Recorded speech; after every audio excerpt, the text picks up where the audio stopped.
Hello and welcome to Lost Love Chronicles. My name is Hunter.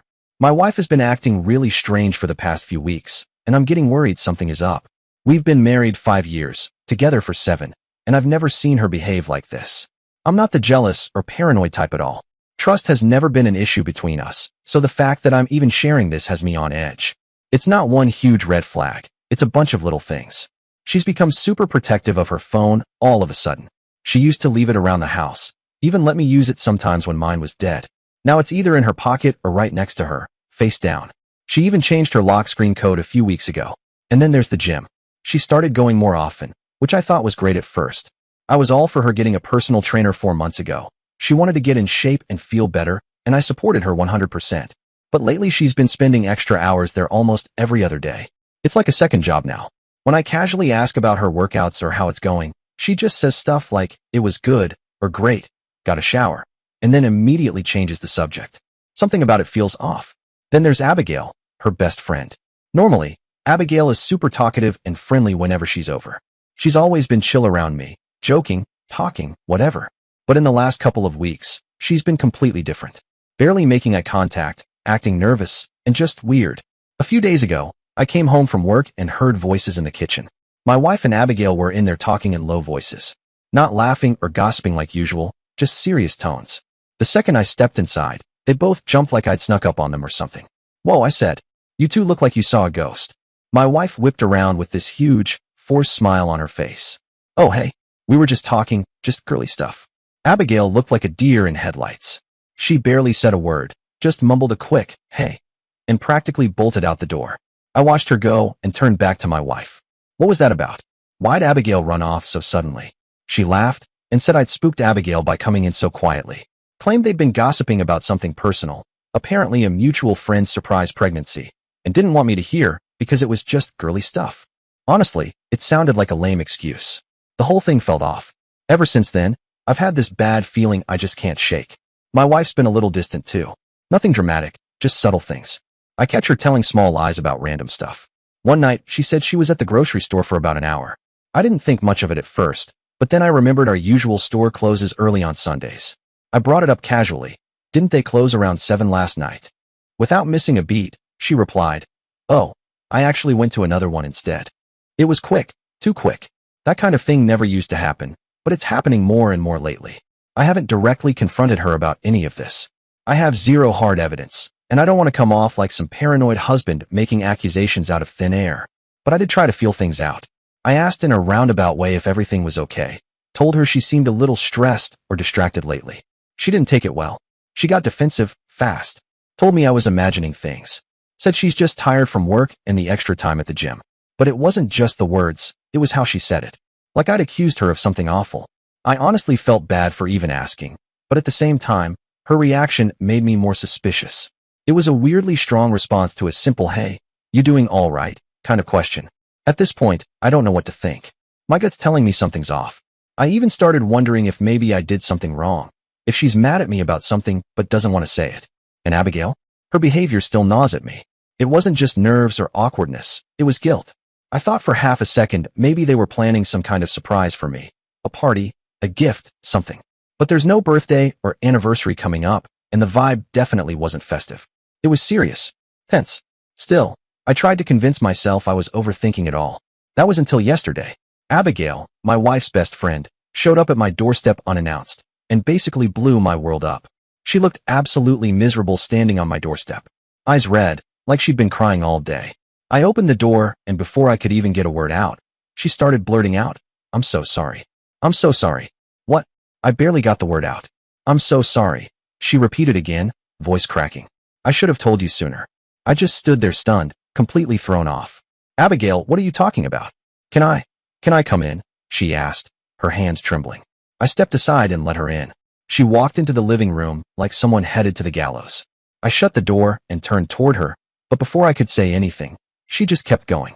"I've been lying to you. About everything. About her. About the gym. About the trips. I was covering for her, and God, I didn't know what else to do." Her voice was shaking. "Abigail, slow down," I said, holding up my hand. "What are you talking about? Covering for who?" She sat down on the edge of the couch like her knees were about to give out. "Your wife. She's been having an affair. The words hit me like a punch to the chest. What? Hunter, she's been sleeping with her personal trainer. For months. I stared at her. No, that's not, no? What are you saying? I'm saying, she said, almost whispering now, that she's been cheating on you for 4 months. With her trainer, Jason. I had to sit down. My legs wouldn't hold me anymore. I felt lightheaded, like I might pass out. My vision kind of narrowed, and I couldn't hear much for a second except my heartbeat pounding in my ears. Abigail kept talking, her voice shaky, fast. It started as just workouts, but then they started flirting, and then it turned into more. Full-blown. It's been going on for months. All those gym nights, all those girls' nights out, she was with him. And she stopped, breathing hard, trying to hold it together. I helped her cover it up. I lied for her. Every time she told you she was with me, she wasn't. She was with Jason. And I kept the secret. I told you I was with her. I even texted you from her phone a couple of times, pretending to be her. I couldn't even speak.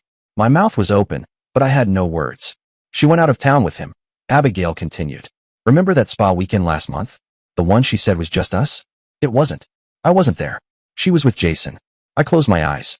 That weekend, she sent me pictures. But now that I think about it, none of them had Abigail in them. Just her alone. I never thought twice about it until now. And the night in the kitchen, Abigail said quietly, barely looking at me, when you came home and we were whispering? I nodded slowly. We weren't talking about a pregnancy. We were fighting. I was begging her to end it. I told her it was wrong. I told her she had to tell you. And she was freaking out, saying she couldn't. That you'd leave. She was panicking. That's why we looked guilty as hell when I showed up. Abigail sat there, wringing her hands, her eyes puffy and red. She looked like she hadn't slept in days. I've been sick over this for weeks, she said. I told her, so many times. I told her to stop, to tell you the truth. But she wouldn't listen. I didn't say anything. I was still just sitting there, trying to hold myself together. Everything felt surreal, like I was watching someone else's life implode. She kept telling me to mind my own business. Abigail continued, her voice breaking. But then she'd still expect me to lie for her. It was like, I didn't have a choice. Either betray my best friend, or lie to you. And I didn't want to hurt you. I was silent for a long moment. I could feel this hot, bitter pressure building in my chest, but I kept it inside. I didn't want to lash out. Not yet. Eventually, I managed to get my voice back. How did this even start? Abigail looked down at her lap. Right after she started training with him. She told me she thought he was cute, like it was just a joke or something. I warned her, Hunter. I told her not to do anything stupid. And she did anyway, I said flatly. Abigail nodded. Yeah, she did. I shook my head, trying to comprehend it all. And how did your husband find out? She winced. He saw some messages on my phone. I'd left it on the kitchen counter. There were texts between me and her, stuff about meeting up with Jason, covering for her. It wasn't subtle. He knew immediately something was wrong. And he gave you an ultimatum, I said, more a statement than a question. Yeah, she whispered. He told me, either I come clean, or he would. And if I didn't, he was going to leave me. Then she reached into her bag and pulled out a folder. She handed it to me with shaking hands. He made me bring this. Proof. In case you thought I was just making it up. Inside were printouts of texts, conversations between her and my wife. Dates, times, plans, mentions of Jason, mentions of hotel rooms. And there it was, one email in particular. A reservation confirmation for a 2-night stay. My wife's name. Jason's name. Same room. I stared at it. My stomach dropped. It's one thing to have suspicions, to feel something in your gut. It's another thing entirely to see it, in black and white, staring you in the face. Proof. I couldn't speak. I felt like I might throw up. Abigail was still sitting across from me, crying softly. I'm sorry, she kept repeating. I should have told you sooner. I know I should have. I didn't know how. I didn't yell. I didn't scream. There was no point. She was already breaking apart in front of me. I just sat there, staring at the floor, my jaw clenched so tight it hurt. Finally, I looked up at her and said quietly, thank you for telling me. But I need you to go now. She nodded, sniffling. Yeah, of course. I'm sorry again. I didn't know what else to do. I get it. I muttered, still barely looking at her. I need to be alone. I need to process this. I think you need to go home and deal with your own marriage now. I told Abigail, my voice low, exhausted. I need to be alone. She nodded quickly, eyes still brimming. I get it. I'm sorry. Really. I'm so sorry. She let herself out, murmuring apologies all the way to the door. As soon as it clicked shut behind her, I just collapsed onto the couch. My whole body gave out, like the weight of everything finally crushed me. I sat there, hands over my face, and I broke. I don't even remember how long I sat like that, shaking, not even breathing right. It felt like my whole world had shattered into 1,000 sharp pieces, and I had no idea how to begin picking them up. Eventually, I pulled myself together enough to start thinking. I knew I had to confront my wife, but I also knew I couldn't do it while I was still in that raw, burning state. If I exploded, it would only turn into chaos, and I needed answers, not more damage. As if the universe wanted to test me, she got home maybe an hour after Abigail left. I have no idea if she suspected anything. Probably not. She walked in like it was just another normal day. Gave me a kiss on the cheek, smiling. Hey babe. I almost lost it right there. Pretending everything was fine was one of the hardest things I've ever done. My heart was pounding, and I had to force myself not to look at her the way I wanted to. Not with anger. Not with disgust. Just neutral. I managed to mumble something like, hey, and acted like I was watching TV. She headed off to take a shower, chatting casually about her day like nothing was wrong. That night, I barely slept. I just lay there staring at the ceiling while she slept right next to me, completely unaware that I knew everything. Her breathing was calm, peaceful. Mine wasn't. That was one of the longest, coldest nights of my life. I waited until the next evening. I'd rehearsed all day, going over everything in my head. What to say, how to stay calm, how not to explode. But when the moment came, none of that mattered. It all fell apart the second I opened my mouth. We were sitting across from each other after dinner. She was on her phone, scrolling, and I just said it. Cold, steady. I know. She looked up. Know what? I kept my eyes on her. About you and Jason. Her face didn't change at first. Jason who? I shook my head. Cut the crap. Abigail told me everything. She blinked, and for a second, there was fear in her eyes. Then she masked it. I have no idea what you're talking about. I leaned forward slightly, voice tight. Don't insult me with that. I know you've been sleeping with Jason. Her face changed so fast, it was like watching a storm roll in. First pale, then shocked. Then the tears started, but not even a second later those tears twisted into something else entirely. Anger. Rage. You talked to Abigail? She snapped. Are you serious? She stood up, hands clenched into fists at her sides. That lying, jealous bitch. I cannot believe you'd listen to her. She told me everything. I said quietly. For months. You and Jason. All the lies. She made it all up, she shouted, pointing a finger at me. Abigail has always been jealous of what we have. She's miserable in her own marriage, and she wants to ruin ours. Her voice was climbing higher and higher, her words coming fast and frantic. You're really going to believe her over your own wife? That's pathetic, Hunter. Pathetic. I tried to cut in. I have proof. Texts. Emails. A hotel reservation with your name and Jason's. I'm not looking at that. She snapped, her face red now. Those could be anything. Out of context. Fake. Abigail probably twisted everything to make it look bad. Seriously. I held up the printout. She made this up? You expect me to believe she forged a hotel reservation with both your names? She scoffed, arms flailing in frustration. She asked me to help her book a romantic weekend with her husband. That's my name on there because I helped her. And Jason must have been a +1 for one of her friends. God, Hunter, use your brain. I couldn't even respond for a moment. I just stared at her, stunned by how shameless the lies were. Desperate, pathetic, ridiculous lies, each more insulting than the last. You really think I'm that stupid? I said, my voice lower now, tighter. I think you've let Abigail poison your mind, she spat. After everything we've been through, you choose her? You think I'd do this to you? You think that little of me? She stepped closer, eyes wide and wild. Jason is just a trainer. A friend. Yeah, maybe I spent extra time at the gym, but that was for me. For us. I was trying to get healthy, feel better about myself, and now you're accusing me of this. I felt like I was being flipped upside down. She was turning everything around. Gaslighting me, making me the villain for asking the question, for having evidence, for knowing. You're flipping this on me now. I said through clenched teeth. You want me to believe that Abigail forged messages? That Jason was just tagging along on some random trip? That I'm the problem here for confronting you with this? She glared at me, breathing hard, and then said, yes. You betrayed me the second you believed her over me. You're the one tearing this marriage apart, Hunter. That was it. I turned and punched the door frame. Not smart. Probably not smart. My knuckles were still sore. I hadn't even hit anything. Just slammed the countertop so hard in frustration that the pain lingered like a reminder of how close I was to the edge. She jumped when I did that. It startled her. But at least it shut her up for a second. I took a deep breath and said, look at what this is doing. Why can't you just come clean? She didn't flinch. Instead, she just stared at me, this cold, defiant look in her eyes that made my blood boil.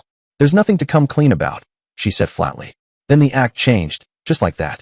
She flipped into this pleading tone, her voice cracking a little. Please, you're wrong. Please believe me.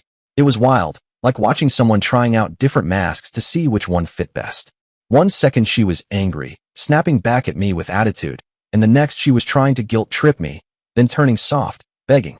It was like she was cycling through every possible tactic: anger, guilt, pleading, just trying to find whatever might get me to back off. But I'd had it. I was done with the loop, the dancing around the truth. So I leaned in, looked her dead in the eyes and said, "If you won't tell me the truth, maybe Jason will." She froze. Gone was the anger, the fake calm, the tears, her face drained and her whole body seemed to stiffen. Just like that, she was terrified. I saw it, plain as day. "Why would you do that?" she said, voice barely audible. "This has nothing to do with him." My jaw clenched. "It has everything to do with him. And if your story is true, you shouldn't care if I talk to him, right?" "You're crazy," she shot back, eyes wide. "You'll make a scene. You'll embarrass both of us if you go to his work." I didn't even blink. "I do not believe you," I said, "and I will find out the truth one way or another." That was it. She just crumbled, fell apart right there in front of me. Tears again. Real or not, I couldn't tell anymore. She turned and ran into the guest room, slammed the door behind her like she was the one who'd been betrayed. Fine. Whatever. I wasn't chasing her. I didn't have anything else to say. I slept on the couch that night. Well, slept is generous. I didn't get a wink. I was too wired, heart racing, thoughts looping all night. By morning, I felt like a shell. Exhausted. Still furious. She came out looking like hell. Eyes puffy, skin pale. I doubted she got any sleep either. She didn't say a word. Just started getting ready for work, or maybe she just wanted to get away from me. Either way, as she moved around the kitchen, avoiding my eyes, I said calmly, "I'm going to talk to Jason today." She froze for a heartbeat, then just shook her head and walked out. No goodbye, no fight, nothing. Honestly, by that point, I was 99.9% sure of the truth. But I still needed to hear it, straight from the horse's mouth, or catch them in something that would erase every last shred of doubt. I was planning to head over to the gym in the afternoon, around the time I knew he'd be working again. I didn't even have to go hunt down Jason. A couple hours after my wife stormed out of the house following our blowout, she showed back up. It was weird. She never comes home that early. She must have called in sick or something, because by that time of day, she'd normally be knee-deep in whatever work excuse she used to keep herself busy. But there she was, standing in the doorway, looking like hell. Like she'd been crying, or maybe hadn't slept at all. Or both. I was sitting on the couch in the living room, just staring blankly at the muted TV, trying to decide whether I was still angry or just done. She didn't say anything at first. Just stood there, clutching her bag like it was the only thing holding her together. Finally, she moved to the couch and sat down, not close to me, just there. Then she cracked. Her shoulders dropped. Her face collapsed into itself, and I saw it. The moment her mask broke. But even then, the truth didn't spill out all at once. It came in slow, stuttered pieces like she still thought she could salvage something from this wreckage. "I messed up with Jason," she said quietly, eyes fixed on the floor. "Messed up?" I scoffed. "You think messed up covers this?" She flinched, then shook her head, still not looking at me. "We only kissed. A few times." "It didn't." I laughed. I couldn't help it. It wasn't funny, but it was absurd. "We're way past the just a kiss stage. Try again." She inhaled sharply like she'd been slapped, then said it. "Okay, we slept together, but only twice. I swear. It didn't mean anything. It was just physical." I stared at her. "You really think I'm that stupid? You think that line's gonna work now?" Her face crumpled then, and I saw it. She was out of rope. She just broke. "It's been going on for months," she said through tears. "About 4 months. Ever since I started training with him." I didn't mean for it to go that far. I didn't respond. I just listened. What else was there to say? "We'd meet whenever we could," she continued. "At his apartment, hotels, even once in the back of his car in a parking lot." I closed my eyes for a second. I didn't need that image. Anytime I said I was with Abigail or running errands, she whispered, I was probably with him. I nodded slowly, biting the inside of my cheek. I didn't want to interrupt. I wanted it all out. "It wasn't just sex," she admitted, voice cracking. "Not after a while. I got in over my head. I was confused. I felt neglected. Like I didn't matter to you anymore. He made me feel seen. Wanted." That was the moment I had to clench my jaw so hard it hurt. I could hear the excuses bubbling out of her, trying to rewrite what she did as some kind of emotional accident. "So it's my fault now?" I asked quietly. "No, I'm not saying that," she said quickly. I don't know. I was lonely. I felt unattractive. Like you didn't notice me anymore. Right? I said flatly. "So instead of talking to me, you decided to screw someone else." She just cried. No defense left, And then, like she hadn't already gutted me enough, she added one more thing. I used our money, she mumbled. I turned my head slowly to look at her. You what? She wouldn't meet my eyes. Our card. Sometimes. For hotels. Dinners. Ubers. Stuff like that. I stared. Did Jason ever pay for anything? Or was it all on your tab? She admitted it. Yeah, she paid for most of it. We were in the kitchen. I remember just staring at the granite countertop while she stood near the sink, wringing her hands like she was trying to make them disappear. She wouldn't quite meet my eyes. She said, I paid for some stuff, yeah? But it wasn't like that, not really. I raised my eyebrows. Not like what? I wanted to enjoy nice things with him, she said, almost rehearsed. So I paid for them. I scoffed. So he sees you as a walking credit card, and you're fine with that. She opened her mouth, then shut it. Then finally, she said, it wasn't like that. But even she didn't sound convinced. She'd paid for hotel rooms, dinners, gifts. A pricey smartwatch I only noticed because I saw it on her credit card statement. She had passed it off as something she bought for herself. I remember when I asked her about it. Weeks ago, she laughed and said, oops, I splurged on a gadget. Now I knew that was a lie. Did you buy him that watch? I asked her flat out. She hesitated, then nodded. I leaned back against the wall, arms crossed, feeling the pressure in my chest building. Anything else? She looked like she was shrinking by the second. I gave him a couple of loans. He was having money troubles. I was practically seeing red. It's bad enough to cheat and lie. But to literally siphon off our joint finances to spoil some guy who's sleeping with you? Absolutely brutal. She broke down. Just started sobbing, hard. Her voice cracked between every other word. I'm sorry, she cried. I'm so sorry. I didn't mean for it to go this far. Please, please. I'll do anything to make it right. She dropped to her knees. Actually on her knees. Clung to my hand like it was a lifeline. Please, we can go to counseling. I'll never speak to him again. I'll spend the rest of my life making it up to you. I didn't say anything at first. Just stood there while she wept at my feet. Then I pulled my hand away. Stop. I was weirdly calm by then. Beyond the anger, beyond the hurt. Just done. She looked up at me, and I think that scared her more than if I'd yelled. I asked, do you love him? She shook her head so violently I thought she might hurt herself. No, absolutely not. I never loved him. It was infatuation, lust. I was stupid. I thought it was exciting, but it meant nothing. I swear to you. She kept rambling. I never wanted to leave you.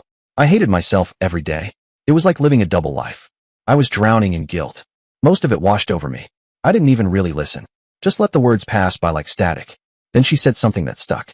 I feel relieved you finally know. The guilt was eating me alive. Relieved. That's what she said. Funny way of showing it, considering how hard she tried to lie earlier. In the end, I just told her I needed space and time. I can't do this right now, I said, my voice barely steady. I need space. Time. I can't. I just can't look at you or talk to you for a while. She looked stunned, like she hadn't expected that. Or maybe she had, but it still hit her like a punch to the gut. Please, I continued, backing away when she tried to step toward me. You should leave the house. Just for a while. Her eyes widened. You want me to leave? Yes, I said quietly but firmly. I need you gone. She looked terrified, like I might go straight to Facebook or blow up our entire world in one move. Her hands trembled as she brought them to her face. You're not going to tell everyone, are you? She asked, her voice cracking. You're not going to do anything crazy? I shook my head. I don't have the energy for any of that. Not right now. I'm not thinking about revenge or drama. I just need you out of this house. She was crying full on now, shoulders shaking. Where am I supposed to go? I don't know, I said, rubbing my forehead. Your parents, maybe. Or your sisters. She sank down onto the ottoman, sobbing. Is this it? Is this the end for us? Please, don't do this. Don't give up on me. Please. I couldn't even look at her. My throat burned. My chest felt like it was caving in. I don't know, I said honestly. I really don't. But I can't deal with you right now. Please. Just go. She sat there, crying for another minute or two. Then, slowly, she nodded and stood up. Still sobbing, she made her way to the bedroom and started packing a bag. I sat on the edge of the couch, completely numb. The sound of the suitcase zipping shut was oddly final. Watching her walk out the door was surreal. Like I was watching it happen to someone else, not me. Like it was a dream. Or a scene from a movie I didn't want to be in. When the door finally closed behind her, I sat there for a long time in silence. Then it hit me. The weight of everything. The betrayal. The loss. The absolute chaos of it all. I broke down. I'm not ashamed to admit it. I probably cried harder than I've ever cried in my adult life. I couldn't stop shaking. Couldn't stop gasping for air. It all came out in one ugly, soul-crushing wave. Eventually, when I had nothing left, when I was just empty, I went into practical mode. Maybe it was instinct, or maybe I just needed something to focus on besides the pain. I picked up my phone and called my older brother. "Hey," I said, voice hoarse. He immediately knew something was wrong. "What's going on?" "She cheated," I said flatly. "It's over." I asked her to leave. There was a pause. "I'll be there in an hour." True to his word, he showed up at my place fast. I don't know if he told my parents, but they started blowing up my phone not long after. Texts, missed calls, voicemails. I couldn't handle that yet. I just sent one message back. "I'm okay. Not ready to talk yet." My brother didn't push. He didn't ask a bunch of questions. He just said, "Come on, let's get out of here for a bit," and basically dragged me outside for some air. We didn't talk much, but being around someone who knew me helped. That first night after she left, I actually managed to sleep a little. Not because I felt any better, but just from sheer emotional exhaustion. The next morning, I got up early. I didn't waste time. First thing, I called a locksmith and had the locks changed. Then I sat down with my laptop and started making appointments, consultations with 2 different divorce lawyers. I was pretty much 99% sure I was going to file for divorce, but I wanted to know my options and how the process works, given the infidelity and all that. We don't have kids, thank God, and we rent our place, so it should be fairly clean to split. The biggest thing is just dividing some assets and accounts. I already moved half of our joint savings into a separate account only under my name. My lawyer will sort out what's fair later, but I wasn't about to let her keep potentially spending our money on that loser. I haven't been responding to most of my wife's texts or calls since she left, except for one message to let her know I was alive and just needed time. She's been sending these walls of apologies every few hours, long, rambling confessions filled with "I'm so sorry. I don't know what I was thinking. You didn't deserve this. And I love you so much. Please don't hate me." I read them. I just didn't reply. I mean, what is there to say? She wants a chance to fix this, to somehow make it all go away. But I'm really not seeing how that's even remotely possible. I'll likely be moving forward with the divorce once I have everything in order. Right now, I'm just taking it one day at a time. It's been about 2 weeks since the big blow up, and I figured I'd close the loop here with what's been happening. A lot has gone down. First off, I did file for divorce. I met with a lawyer, got the paperwork drawn up, and had my wife served a few days ago. I made sure to have all the evidence, texts, emails, everything, documented. We're in a no-fault state, so it's not strictly needed from a legal standpoint, but I still wanted it all noted. For myself, if nothing else. She didn't take being served well. She showed up at the house shortly after getting the papers. I heard the knock, looked through the peephole, and saw her there. Eyes red, holding her phone in one hand, trembling. I hesitated. Then I opened the door. "Can we talk?" "Please," she said, her voice already catching. I didn't say anything right away, just stepped aside and let her in. We sat in the living room, awkwardly apart, her on the edge of the couch, me standing near the kitchen pass-through. She started crying almost immediately. "Hunter, I'm so sorry," she said through sobs. "I know I messed everything up. I know I hurt you. I'm not expecting forgiveness. I need to say it. I need to try." I didn't say much. I let her talk. Maybe I shouldn't have, but a part of me wanted to hear it. What she'd say now that the jig was truly up. She went on for nearly an hour, sobbing, apologizing, making promises. Some of it was hard to listen to. Other parts felt rehearsed. But the one thing she said that stood out: "I cut all contact with Jason. I swear. I met up with him once, just once after everything happened, only to officially break it off. I didn't even ask for details on that. I don't care." She insisted he meant nothing, that it was some messed up escapism or a midlife crisis on her part. Her words came out in sobs, rapid and desperate, like she thought if she said it fast enough, I'd somehow stop hearing the betrayal behind them. It didn't mean anything, Hunter. I swear. It was just, God, I don't even know. I was stupid, I was lost. Please just give me another chance. She floated everything.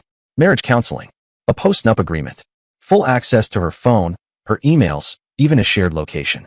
Whatever it takes, she kept saying, over and over like a chant. Then she said something that made my stomach turn.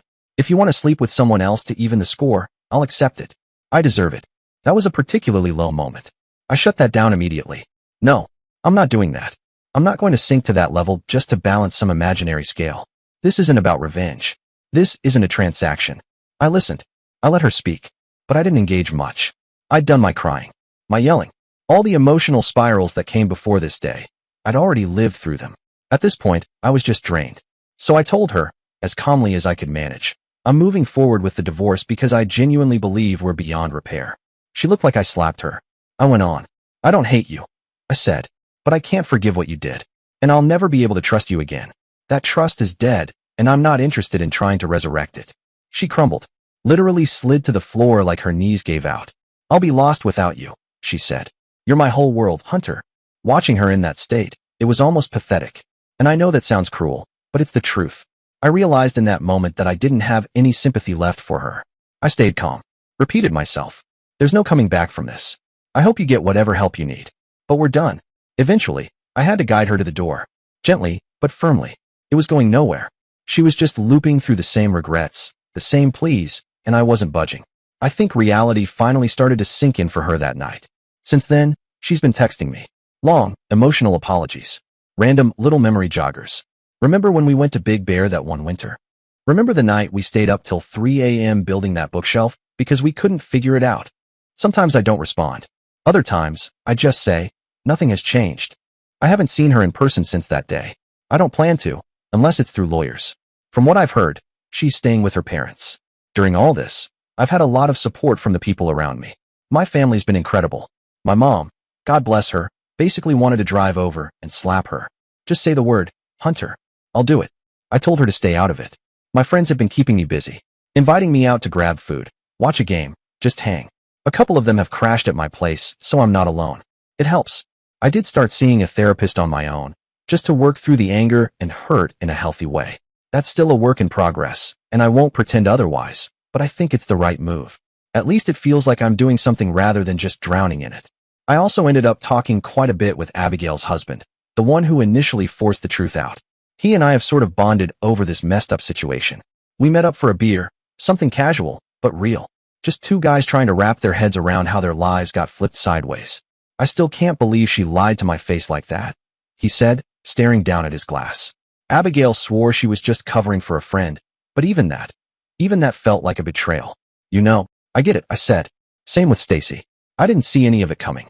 And then it all just hit. He nodded slowly. I'm furious. At your wife for dragging Abigail into this, and at Abigail for going along with it. But she's trying. She's really trying to fix it. We're in couples therapy now. You thinking of staying with her? I asked. I don't know, he said, quiet for a moment. She offered me full access to her phone, accounts, passwords, everything. Said she wants to rebuild trust however she can. I haven't filed for divorce or anything, but I'm still on the fence. I do love her. I just don't know if love is enough. I looked at him, honest and calm. Whatever you decide, man, I respect it. Everyone's threshold is different. He gave me this kind of grateful look, like he needed to hear that. He also mentioned that Abigail really wanted to apologize to me again. She's been saying she wishes she could talk to you, he said, but she's giving you space. She doesn't want to make it worse. Tell her I'm not mad at her, I said, after thinking for a second. I was. At first, yeah, I was angry, but I realized she was trying, badly, to be a loyal friend. She got herself in a bad spot, but in the end, she told me the truth.